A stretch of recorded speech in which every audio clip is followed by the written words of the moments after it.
নামাজ ছেড়ে দিয়েছো, তওবা করো, মাফ করে দেবো। জেনা করেছো, তওবা করো, মাফ করে দেবো।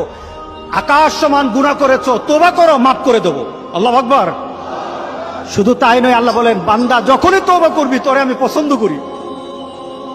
এত গুনাহ করার পর তুই যখন আমার সাথে তওবা করবি, আমি তোরে পছন্দ করি।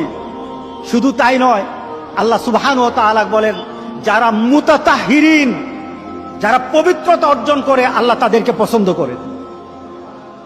আমরা পবিত্রতা অর্জন করি কি দিয়ে? উযু দিয়ে। বলেন কি দিয়ে? উযু দিয়ে।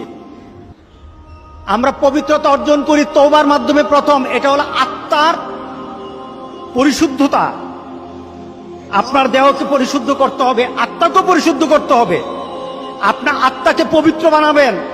আত্মাকে পবিত্র বানাতে হলে তওবা লাগবে। এটা পানি দিয়ে হবে না, মাটি দিয়ে হবে না।